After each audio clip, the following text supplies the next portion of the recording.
ਕੀ ਤੁਹਾਨੂੰ ਲੱਗਦਾ ਆ ਕਿ ਤੁਹਾਨੂੰ PCOS ਆ ਐਂਡ ਇਹਦੇ ਕਰਕੇ ਤੁਹਾਨੂੰ ਲੇਟਰ ਔਨ ਬੇਬੀ ਕਨਸੀਵ ਕਰਨ ਦੇ ਵਿੱਚ ਦਿੱਕਤ ਆਏਗੀ ਐਂਡ ਤੁਸੀਂ ਕਦੇ ਸੁਣਿਆ ਹੈ ਕਿ PCOS ਸਪਲੀਮੈਂਟ ਲੈਣ ਨਾਲ ਠੀਕ ਵੀ ਹੋ ਸਕਦੀ ਆ? ਕੀ ਤੁਸੀਂ ਕਦੇ ਐਲ-ਕਾਰਨੀਟਾਈਨ ਸਪਲੀਮੈਂਟ ਟਰਾਈ ਕੀਤਾ ਹੈ? ਕੀ ਤੁਹਾਨੂੰ ਲੱਗਦਾ ਹੈ ਕਿ PCOS ਦਾ ਕੋਈ ਪਰਮਾਨੈਂਟ ਕਿਉਰ ਹੈ and you are also looking for a solution?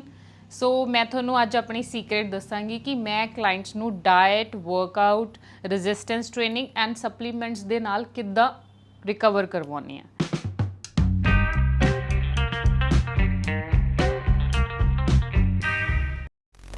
ਮੈਂ ਬਹੁਤ ਸਾਰੇ ਕਲਾਇੰਟਸ ਦੀ PCOS ਰਿਕਵਰ ਕਰਨ 'ਚ ਹੈਲਪ ਕੀਤੀ ਆ। ਸੋ ਮੈਂ ਅੱਜ ਦੱਸਾਂਗੀ ਕਿ ਮੈਂ ਉਹਨਾਂ ਨੂੰ ਕਿੱਦਾਂ ਠੀਕ ਕੀਤਾ ਹੈ with diet, with resistance training, with workout and with ਫਿਊ supplements. ਉਹਨਾਂ ਵਿੱਚੋਂ ਆਪਾਂ ਇੱਕ ਸਪਲੀਮੈਂਟ ਬਾਰੇ ਗੱਲ ਕਰਾਂਗੇ ਜਿਹੜਾ PCOS ਨੂੰ ਰਿਕਵਰ ਕਰਨ 'ਚ ਹੈਲਪ ਕਰਦਾ ਹੈ।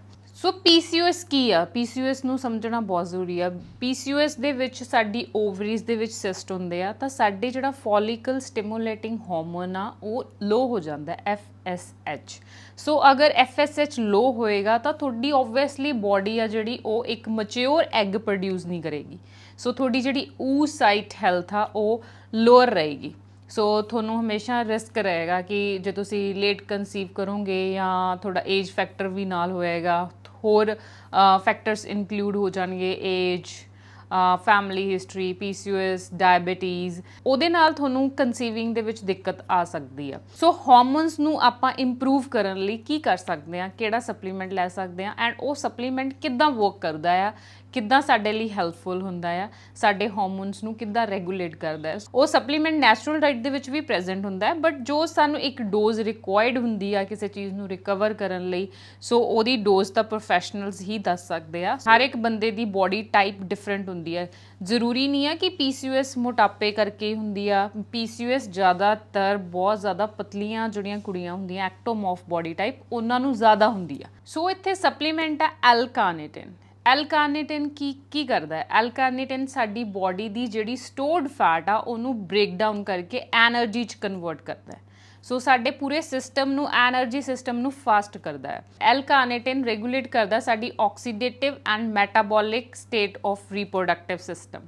ਸੋ ਫੀਮੇਲ ਹੈਲਥ ਲਈ ਸਪਲੀਮੈਂਟਸ ਗੁੱਡ ਹੁੰਦੇ ਆ ਬਟ ਹਾਂ ਉਹਨਾਂ ਨੂੰ ਪ੍ਰੋਫੈਸ਼ਨਲਸ ਦੀ ਗਾਈਡੈਂਸ ਦੇ ਅੰਡਰ ਲੈਣਾ ਬਹੁਤ ਜ਼ਰੂਰੀ ਆ ਐਂਡ ਤੁਹਾਨੂੰ ਉੱਦਾਂ ਦਾ ਲਾਈਫ ਸਟਾਈਲ ਫੋਲੋ ਕਰਨਾ ਜ਼ਰੂਰੀ ਆ ਤਾਂ ਹੀ ਉਹ ਵਰਕ ਕਰਨਗੇ, ਅਦਰਵਾਈਜ਼ ਦੇ ਵੋਂਟ ਵਰਕ। ਐਲ-ਕਾਰਨੀਟਿਨ ਸਾਡੀ ਬੋਡੀ ਦੀ ਜਿਹੜੀ ਫੈਟ ਆ ਉਹਦਾ ਐਂਡ ਪ੍ਰੋਡਕਟ ਫੈਟੀ ਐਸਿਡਸ, ਉਹਨਾਂ ਦੀ ਜਿਹੜੀ ਚੇਨ ਆ ਉਹਨੂੰ ਟਰਾਂਸਪੋਰਟ ਕਰਦਾ ਆ ਮਾਈਟੋਕੌਂਡਰੀਆ ਮੈਟ੍ਰਿਕਸ ਦੇ ਵਿੱਚ, ਸੈਲਸ ਦੇ ਅੰਦਰ ਉਹਨਾਂ ਨੂੰ ਟਰਾਂਸਪੋਰਟ ਕਰਦਾ ਸੋ ਦੈਟ ਜਿਹੜੇ ਸੈਲਸ ਨੇ ਉਹ ਫੈਟ ਨੂੰ ਯੂਟਿਲਾਈਜ਼ ਕਰਕੇ ਐਜ਼ ਅ ਐਨਰਜੀ ਕਨਵਰਟ ਕਰਦੇ ਆ। ਸੋ ਇਦਾਂ ਸੈਲਸ ਸਾਡੀ ਸਟੋਰਡ ਫੈਟ ਨੂੰ ਯੂਜ਼ ਕਰਕੇ ਐਨਰਜੀ 'ਚ ਕਨਵਰਟ ਕਰਦੇ ਆ। ਸੋ ਐਲ-ਕਾਰਨੀਟਿਨ ਉਸ ਸਿਸਟਮ ਨੂੰ ਸਪੀਡ ਅਪ ਕਰ ਦਿੰਦਾ ਹੈ। ਜਿਵੇਂ ਤੁਸੀਂ ਵਰਕਆਊਟ ਕਰਦੇ ਹੋ ਰਾਈਟ, ਤੁਸੀਂ ਵੇਟ ਲਾਸ ਕਰਨ ਲਈ, ਫੈਟ ਰਿਡਿਊਸ ਕਰਨ ਲਈ ਵਰਕਆਊਟ ਕਰਦੇ ਹੋ, ਤੁਸੀਂ ਘੰਟਾ ਵਰਕਆਊਟ ਕਰ ਲਓਗੇ ਰਾਈਟ, ਘੰਟੇ ਦੇ ਵਿੱਚ ਨੈਚੁਰਲੀ ਬੋਡੀ ਕਿੰਨੀ ਕੁ ਫੈਟ ਨੂੰ ਐਜ਼ ਅ ਐਨਰਜੀ 'ਚ ਕਨਵਰਟ ਕਰ ਦੂਗੀ ਤੇ ਐਂਡ ਤੇ ਤੁਸੀਂ ਫੈਡ ਅਪ ਹੋ ਕੇ ਉਹ ਵਰਕਆਊਟ ਕੁਇਟ ਕਰ ਦਿੰਦੇ ਹੋ। ਸੋ ਇਹ ਸਪਲੀਮੈਂਟਸ ਉਸ ਚੀਜ਼ ਨੂੰ ਬੂਸਟ ਅਪ ਕਰਦੇ ਆ, ਤੁਹਾਨੂੰ ਐਡੀਸ਼ਨਲ ਸਪੋਰਟ ਦਿੰਦੇ ਆ। ਸੋ ਉਹ ਤੁਹਾਨੂੰ ਐਡੀਸ਼ਨਲ ਸਪੋਰਟ ਦੇ ਕੇ ਤੁਹਾਡੀ ਫੈਟ ਨੂੰ ਐਜ਼ ਅ ਐਨਰਜੀ 'ਚ ਕਨਵਰਟ ਕਰਦਾ ਐਂਡ ਤੁਹਾਡੀ ਫੈਟ ਵੀ ਲੂਜ਼ ਹੋਏਗੀ ਐਂਡ ਤੁਹਾਡੇ ਹਾਰਮੋਨਸ ਵੀ ਬੈਲੈਂਸ ਹੋਣਗੇ। PCOS ਦੇ ਨਾਲ ਪੀਰੀਅਡਸ ਕਈ ਵਾਰ ਡਿਲੇ ਹੋ ਜਾਂਦੇ ਆ, ਕਈ ਵਾਰ ਪਹਿਲਾਂ ਆਉਣੇ ਸਟਾਰਟ ਹੋ ਜਾਂਦੇ ਆ ਬਟ ਜਿਹੜਾ ਪੀਰੀਅਡ ਫਲੋ ਹੁੰਦਾ ਉਹ ਕਾਫੀ ਘੱਟ ਜਾਂਦਾ ਹੈ, 1-2 ਦਿਨ ਦਾ ਹੀ ਰਹਿ ਜਾਂਦਾ ਹੈ। So that's also hormonal issue. ਇਹ ਮੈਂਸਿਸ ਨੂੰ ਵੀ ਰੈਗੂਲੇਟ ਕਰਦਾ, ਤੁਹਾਡਾ ਸਾਈਕਲ ਆ ਜਿਹੜਾ 28 ਡੇਜ਼ 30 ਡੇਜ਼ ਬਾਅਦ ਆਉਣਾ ਸਟਾਰਟ ਕਰ ਦਿੰਦਾ ਆ, ਉਹਦੇ ਵਿੱਚ ਹੈਲਪ ਕਰਦਾ ਹੈ ਮੈਂਸੂਰੇਸ਼ਨ ਸਾਈਕਲ ਨੂੰ ਰੈਗੂਲੇਟ ਕਰਨ ਦੇ ਵਿੱਚ। ਮੋਰ ਓਵਰ ਇਹ ਤੁਹਾਡੇ ਲਿਪਿਡ ਪ੍ਰੋਫਾਈਲ ਜਿਹੜੀ LDL ਬੈਡ ਕੋਲੈਸਟਰੋਲ, ਲੋ ਡੈਂਸਿਟੀ ਲਿਪੋਪ੍ਰੋਟੀਨ ਜਿਹੜਾ ਹੁੰਦਾ ਹੈ ਉਹਨੂੰ ਲੋ ਕਰਦਾ ਹੈ ਐਂਡ ਹਾਈ ਡੈਂਸਿਟੀ ਲਿਪੋਪ੍ਰੋਟੀਨ ਜਿਹੜਾ ਗੁੱਡ ਕੋਲੈਸਟਰੋਲ ਆ ਉਹਨੂੰ ਹਾਈ ਕਰਦਾ ਹੈ।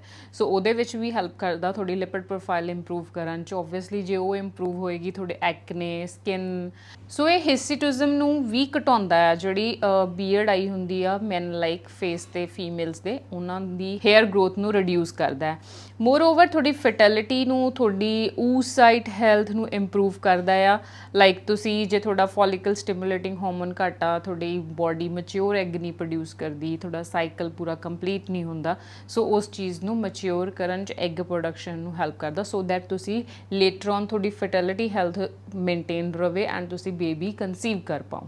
ਐਲ-ਕਾਰਨੀਟਿਨ ਸਾਡੀ ਜਿਹੜਾ ਮਸਲ ਗਲਾਈਕੋਜਨ ਆ ਉਹਨੂੰ ਪ੍ਰੀਜ਼ਰਵ ਕਰਨ 'ਚ ਵੀ ਹੈਲਪ ਕਰਦਾ ਐਂਡ ਫੈਟ ਆਕਸੀਡੇਸ਼ਨ 'ਚ ਵੀ ਹੈਲਪ ਕਰਦਾ, ਮਤਲਬ ਫੈਟ ਨੂੰ ਐਜ਼ ਆ ਐਨਰਜੀ ਕਨਵਰਟ ਕਰਨ 'ਚ ਹੈਲਪ ਕਰਦਾ ਐਂਡ ਤੁਹਾਡੀ ਬੋਡੀ ਦੇ ਵਿੱਚ ਐਨਰਜੀ ਮਸਲ ਗਲਾਈਕੋਜਨ ਸਟੋਰ ਕਰਨ 'ਚ ਹੈਲਪ ਕਰਦਾ। ਸੋ ਲੇਟਰ ਦੈਨ ਤੁਹਾਨੂੰ ਜਦੋਂ ਵੀ ਗਲੂਕੋਜ਼ ਚਾਹੀਦਾ ਹੋਊਗਾ ਫॉर ਵਰਕਆਊਟ ਫॉर ਐਕਟੀਵਿਟੀ, ਸੋ ਉਹਨੂੰ ਪ੍ਰੋਵਾਈਡ ਕਰਨ 'ਚ ਆਲਰੇਡੀ ਗਲਾਈਕੋਜਨ ਸਟੋਰ ਕਰਨ 'ਚ ਹੈਲਪ ਕਰਦਾ। ਸੋ ਜਦੋਂ ਵੀ ਤੁਸੀਂ ਵਰਕਆਊਟ ਕਰਦੇ ਹੋ ਤਾਂ ਤੁਸੀਂ ਫੈਡ ਅਪ ਹੋ ਜਾਂਦੇ ਹੋ, ਇੱਕ ਤਾਂ ਤੁਹਾਨੂੰ ਰਿਜ਼ਲਟ ਨਹੀਂ ਮਿਲਦੇ, ਤੁਹਾਡੀ ਫੈਟ ਲੂਜ਼ ਨਹੀਂ ਹੁੰਦੀ, ਚਾਹੇ ਤੁਹਾਡਾ weight ਘੱਟ ਹੀ ਆ ਸਟਿਲ ਫੈਟ ਪਰਸੈਂਟੇਜ ਤੁਹਾਡੀ ਬੋਡੀ ਸੌਫਟ ਆ, ਲਾਈਕ ਥੋੜੀ ਸਟਰੈਂਥ ਨਹੀਂ ਆ, ਮਸਲਸ ਘੱਟ ਆ।